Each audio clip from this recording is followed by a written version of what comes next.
Okay, we've had the build-up, we've had all the hype, we've had the fireworks, and we've had a week of the 100. So plenty of time for people to get their first impressions and work out if it's achieving what it was supposed to achieve. So who better to ask than Mr. George Dobell. George, welcome along and welcome back, in fact, to 98. You're getting a bit of a regular on this show. Nice to see you. Thanks for having me. I don't know that I am the best person to ask, because maybe, I don't know, it might be the first time in my life I've been on the wrong side, well, not the wrong side, on the side of being seen as sort of, well, I got called pale, stale, whatever. The other day, male, pale and stale, of course, the other day. And maybe that's the case. Maybe I'm just out of touch. Well, viewing figures seem to have been quite good. And when Do they? Seem to be quite good. And like any statistic, I don't trust a word. Yeah, exactly, because you can. I'll tell you why. Because I've been to lots of the games. Okay, so I don't know how many games I've been to. I've been to quite a few games, and I spent 7 hours watching it rain in Manchester yesterday. And as a general rule, I'd say the viewing figures for the women's games have been terrific, and the viewing figures for the men's games have been okay. They have generally been slightly less than you might expect for a T20 at those grounds. And that was certainly been the case at the Oval, certainly been the case at Manchester and Trent Bridge, and Birmingham was 50-50, I'd say. It was okay. The ECB have provided to the county some sort of breakdown of the demographic of ticket buyers in recent days. And it is very largely the same audience that were going to T20. Now, while there's an exaggeration about the issues of T20, the idea that no kids ever went to T20 and that it's basically a stag night in Ibiza every night, are slightly exaggerated, yeah? But there are kids and there are families, but they're at the 100.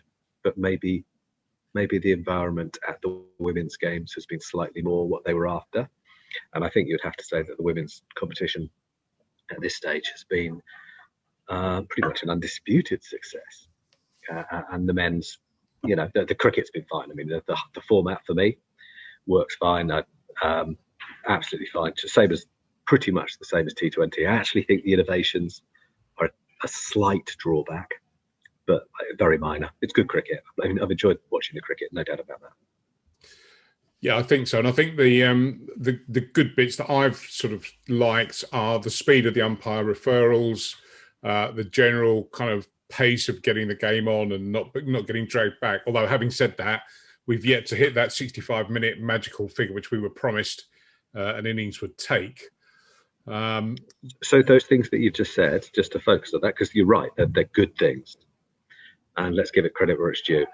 You didn't need to introduce a whole new format to get the umpires to do their referrals quicker, did you? No, you didn't need to spend. You didn't need to spend £55 million to say, "Hey, Tim Robinson, do it a bit quicker." That was all. Just it needed a memo. I've saved them 55 million. I should go to business consultancy. Now there's a game. So those of us that have been following cricket for a while, and those with a modicum of knowledge, have kind of suspected that this whole thing's a bit of a Trojan horse. And when Colin Graves was running the ECB, there was a kind of a strong arm tactic of getting the counties to fall into line about this. Now, it's here.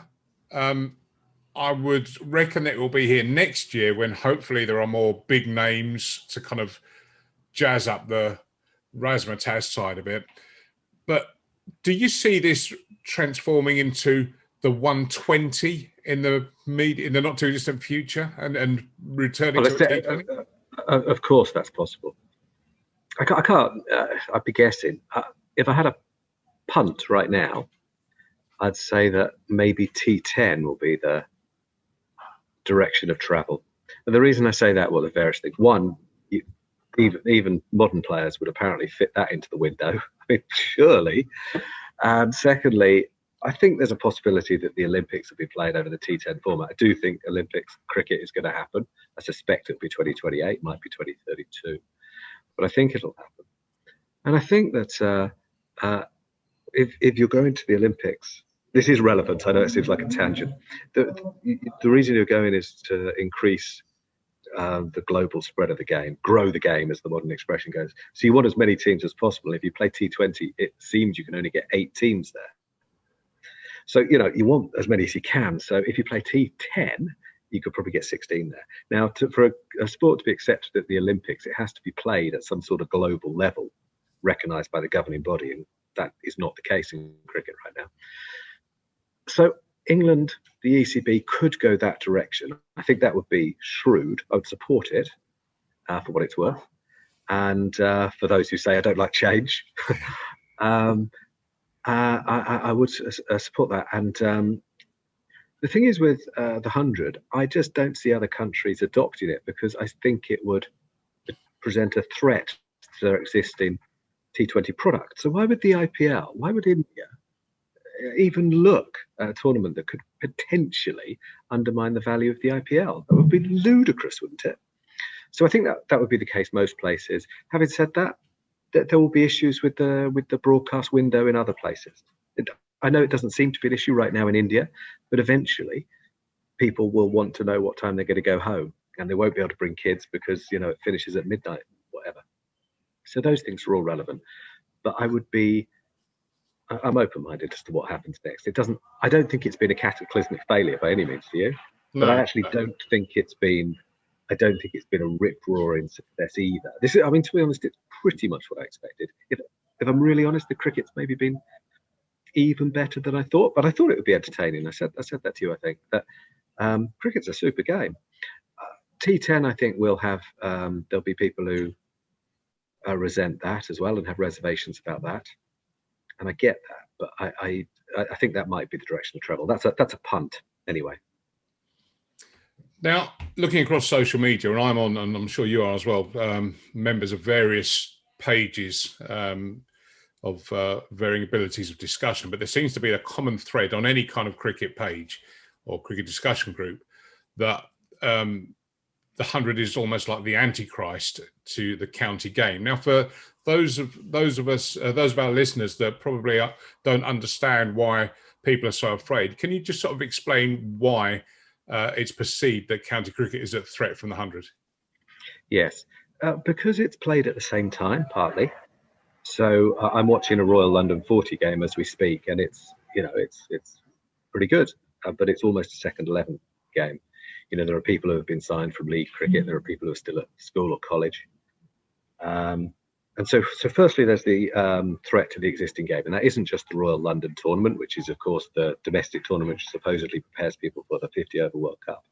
It also has meant, by giving the 100 a window, that, say, the county championship has been squeezed into the margins of the season, meaning it's not played on the better pitches, meaning that England's preparation as a test team is compromised. And also the T20 window, which is the T20 tournament, has been squeezed. It's 40% shorter this year. And that means that counties aren't able to optimise the earnings from that format. So everything has been compromised to make way for the 100. That doesn't necessarily mean the 100's wrong, but anyone vouching for the 100 does have to acknowledge that those things are factors. Equally, a huge amount of money has been spent on it. And I think people resent the hype, the money, the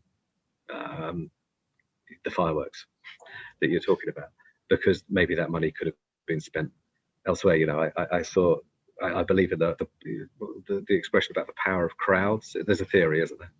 And I steal basically a lot of my best ideas from Twitter. And I saw someone making the point the other day that instead of spending all this money on fireworks and stuff to attract kids, like, run youth programs. I'll tell you what you could do. Okay, real simple. Nearly every county charges kids when they get into the pathway. So if you're a talented young 11-year-old, your parent, and it said, congratulations, you've got selection for the county squad. Well done.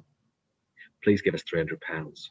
Yeah. Because that's what it amounts to, because you have to then pay for coaching, you have to pay for kit, and there are one or two little bursaries here and there, but basically it's massively exclusive. And actually, I think it's a Ponzi scheme.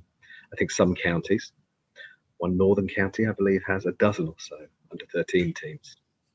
Wow. So, yeah, well, they would argue that they're a big county and all the rest of it, very geographically spread out, but equally, that's quite a lot of kids who are paying quite a lot for coaching and kit.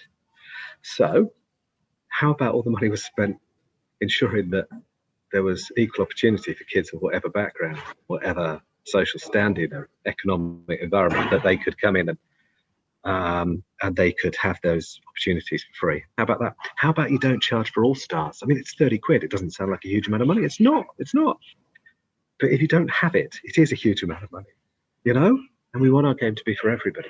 So I would argue that there are reasons, and those are fairly sensible thoughts, aren't they, Darren? I mean, that's not, I'm not talking ludicrous stuff here, am I?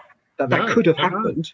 No. That could have happened. Look, there are other reasons why for that the 100 is justified, and they're not silly reasons.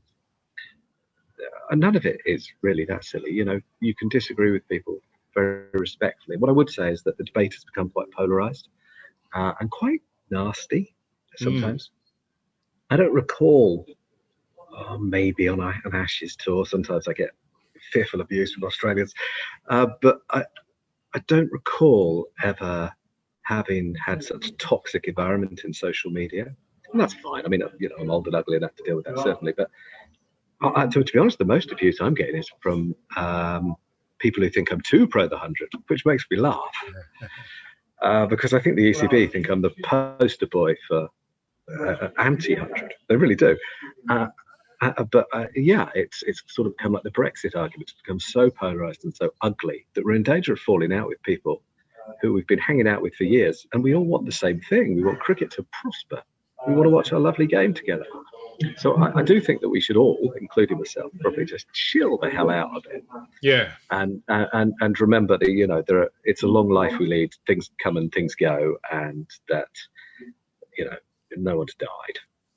But I do feel for traditional county lovers who think that their game may be in danger, because I think it probably is. My own view is, I think we are watching the end of an era.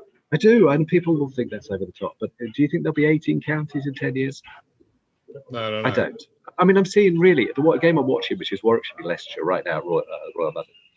I did Guildford 2 days ago. I went to Manchester yesterday. So I'm trying to intersperse these games. It's almost semi-pro. Now, I think that's the way the ECB want the game to go. I think they want some counties to be semi-professional. And that's fine. I get the economic model. It's absolutely fine until you find yourself at the Wacker watching facing Josh Hazlewood. Yeah. When suddenly you're going to realise that the chasm of difference in standard is going to literally hit them in the teeth. So I'm watching this game, and I'm watching real talented young players, and I get it's a lovely opportunity for them. It's terrific, and I'm sorry that sounded patronising. I actually mean it is. It's a great opportunity. This is not going to prepare them for facing Mitchell Starc in the World Cup semi-final. It's just not. Yeah, and it's as you say, there is a huge step up, and it's interesting that in a cricketing year that culminates in a tour down under for the Ashes, which is probably the pinnacle of your abilities and your challenges as a cricketer, to have this sort of dichotomy going on. Again, I think you sort of have to argue on the basis that they argue. I mean, you're always in these arguments, really, they're about money. Okay, so one of the worries was that we were in England very reliant on the broadcast deal, and we're very reliant on international cricket. Well, you would think if we're very reliant on one source, you would do everything you can to nurture that source. You wouldn't think, Christ, we've got to get another one. You would think, it just seems really bewildering to me that the ECB make a lot of money from Test cricket. So for God's sake, find another way to make money and jeopardise that one. Now, they would argue that they're probably not jeopardising it, but I would think that even the most ardent follower of the 100, and that's absolutely fine, would accept that there have been compromises along the way, and they very clearly have. England are about to go into a Test series with India, and they're not playing enough red ball cricket to ensure they're in optimal state. That isn't particularly disputed, I don't think. So, it's hard to be especially optimistic about England's fortunes in Australia this time. I mean, they do have a puncher's chance, because if those bowlers are all fit, that is a bowling attack, Wood, Archer, whoever else is there. You would think that is a bowling attack that could enjoy those surfaces and really enjoy the tour, but you wonder whether the batting is strong enough. And I think that's partly because the ethos in the last few years has all been on white ball batting, all been on white ball cricket. That's where the best young players seem to be heading. I don't know. Do we have to accept that the world has changed to move on? Yeah, maybe. Maybe we do. But it seems a bit unnecessary, and it seems to me that the ECB accelerating that process rather than sort of fighting to retain something. And remember, Test cricket actually pays the bills in England right now. It brings in a lot more money than 100, brings in more money than T20, sells out at a lot of grounds a lot of the time. So I would have thought it made sense to nurture that a little bit more than we are. We're a long way from that excellent film, The Test, I believe, the one about England, having turned around fortunes from 2009 to the glory of Australia.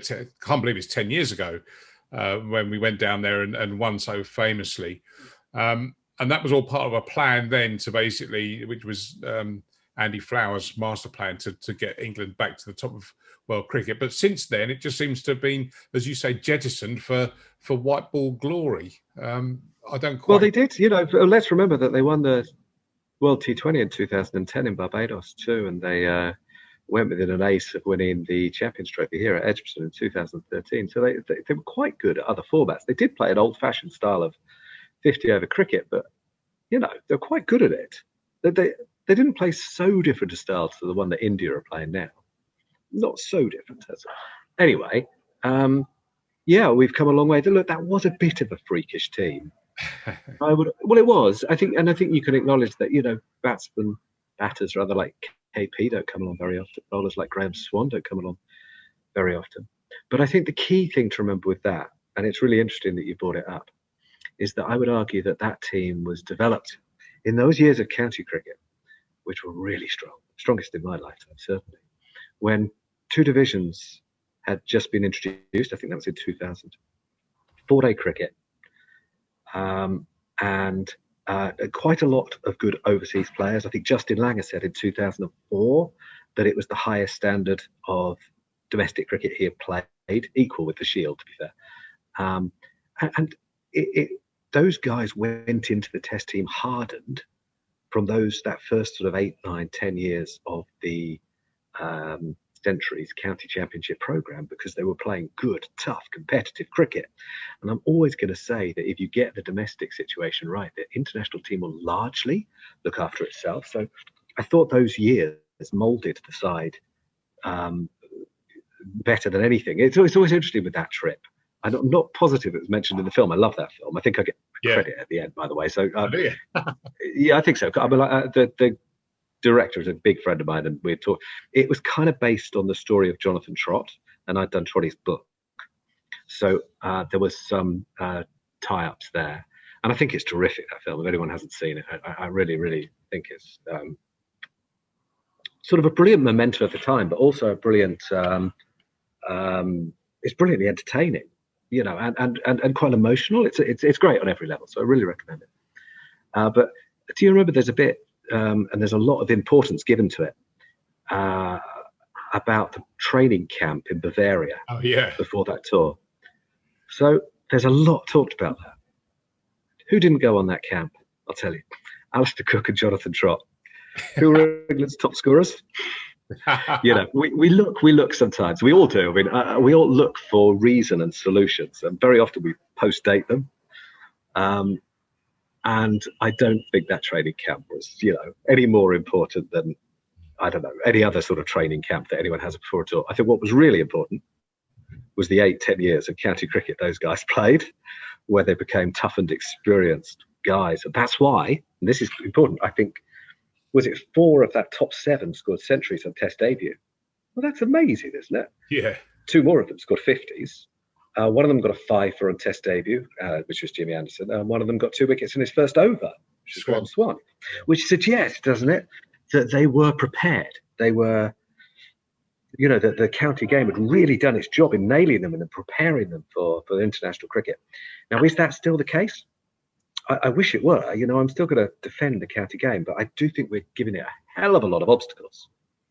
And it's maybe not as easy as it used to be to go up into international cricket, because sometimes the pitches, the standards are They're very, very different.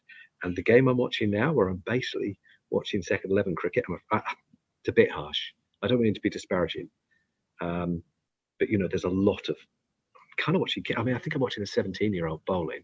There's a 16-year-old in the other side. Do you know what I mean? Yeah. I mean, they're not Gary. Well, I was going to say he's not Gary Sobers. To be fair, he's a left-arm spinner from Barbados. He might be the next Gary Sobers, mightn't he? But yeah, you take the point. I don't want to disparage individual players at all. I mean, this has been a good, fun game, and it's really not fair for me to criticise them for being so much better at something I'd love to have been good at. Do you think this has been creeping for a little while though? With when T20 came in, there were sort of murmurs from the county crowd, the old members, about the impact this was going to have, and particularly in the last few years, as T20 has really taken off, the blast has really taken off over here. That it's kind of sort of weighed on the Red Bull county exploits. Even if you took the 100 out, let's say we go to next year, there's no 100. Let's say, would there still be a huge emphasis put on the blast, which would outweigh? That's a good question, and a very good point. That the 100's not exactly the problem. Certainly, the format isn't. So, I think that if you have a window, you have a problem. I don't care what's in it. If you have a window, you're prioritizing something. Now, the window works in every other country in the world. Brilliant. Works a treat in Australia, up to a point anyway. They don't have the same climate as us. I don't know if you've noticed, but it rains here a lot. And if you are putting something in the prime weeks of summer, you are giving it the best pitches. And that doesn't happen in the same way elsewhere. So I think that's a problem. I also think that we've got different challenges and different solutions in lots of ways. We've got lots of clubs.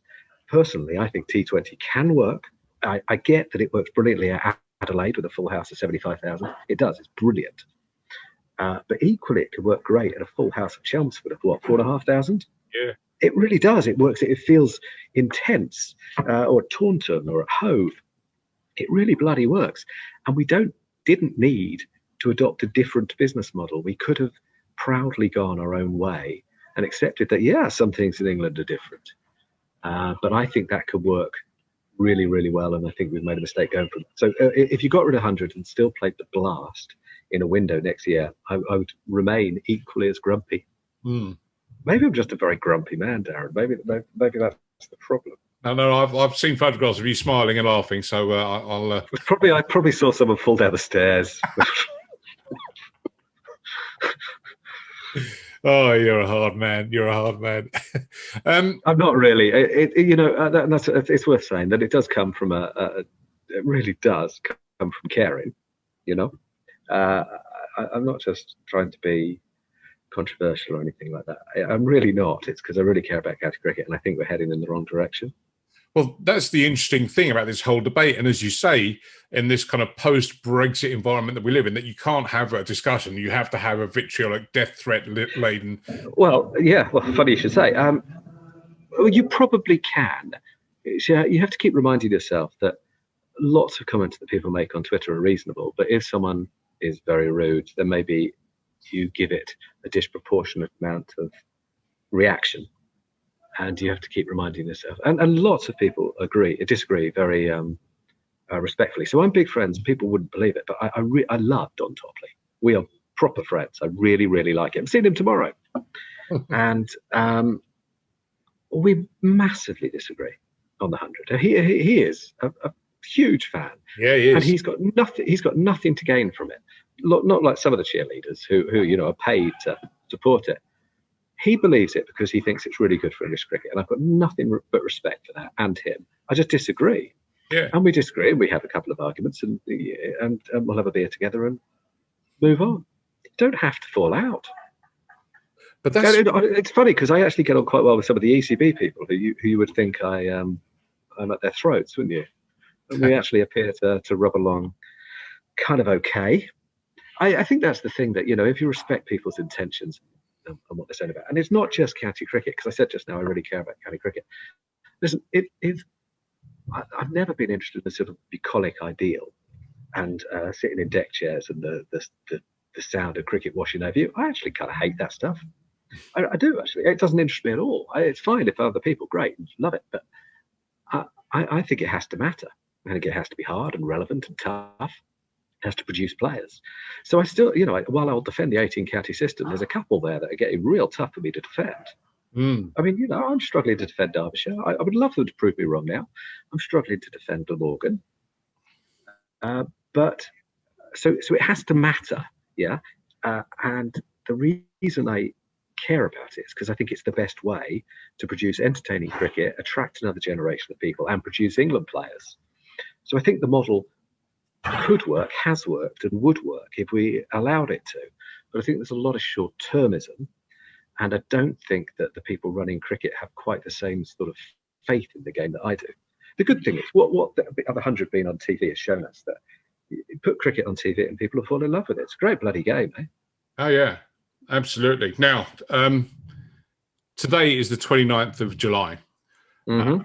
40 years ago today, you won't remember this because you're not old enough, but 40 years ago today, Charles and Diana got married in one of the biggest... I do remember. I remember. One of the biggest, I think the biggest television global audience for anything. But at the same time, and probably not a million miles behind that, there was a certain Ashes series going on, starring Mr. I.T. Botham, of course, but there was a supporting cast. And this week we lost one of the lesser celebrated members of that squad, Mr. Mike Hendrick. Now, you just mentioned Derbyshire, and he was, of course, Derbyshire's probably most famous player in recent times. Would you like to just say a couple of words about Mike just before we go? Oh, crikey, you've thrown that at me out of the blue. Yeah. I thought there was a lovely photo online. Did you see that? Yeah, Dave Griffin. So look at his Twitter feed. It's a beautiful photo. Yeah. And it will say anything better than I could. I think it was Jeff Miller's phone. And basically, a lot of other guys from that side went to see him a couple of weeks, 10 days ago, wasn't it? Yeah, very recent. Knowing that, it was last orders, if you like. I'm trying to think of everyone who was there, but certainly among them, Beefy and Boycott, legends, very wealthy men, very busy men, and also quite old men now. I mean, Boycott's in his 80s and he's had cancer. It's quite a good effort. And he's not a pub goer, really, Jeffrey. I think that's lovely that they went. And I think to some extent that's testament to the man. In terms of as a bowler, he was a very skillful seam bowler. I've been terrifically skillful. But personal memories, sitting in the Trembridge press box with him for 2 days in a row. We chatted all one day, and I just shut up and listened. Hard to imagine, but I did. And I learned masses. And then I was so pleased the next day he came back for another chat, and it basically all happened again. And huge knowledge, huge wit, dry wit. You could tell that any bowler who he was working with lucky, because obviously there's wisdom, but there's also a lot of warmth. Yes, it's very sad. I mean, on the bright side, my friend Philip Brown, the great photographer, did some photographs which were in the Times. Athers did a piece with him, and he only went to see him a month or so ago, and he was going out that day to the pub. He knew he was on borrowed time, and he had declined further treatment. I don't think this is inappropriate to say. And that time he kind of hoped he might have a year, maybe, but he didn't have that long. But on the bright side, he was still living an okay life up to a point until really quite near the end, and that's some comfort, I hope. Yeah, a wonderful man, and as you say, much loved. And I'll put that photograph up so that people can have a look at it. And it is a beautiful photo. It says so much about solidarity, the cricket community. I think there was 9 of that team from those days. Yeah, and that's lovely, isn't it? Yeah. All looking pretty old and stuff, and that happens to the best of us, eh? Getting old is rubbish, but it does beat the alternative. Yeah. Okay. Brilliant, George. I'll let you go back to watching the exploits at Edgbaston. And thank you. Good to talk to you. As ever. And we'll catch up soon. I hope so. All right, Cheers, mate. Okay. See you soon. Bye.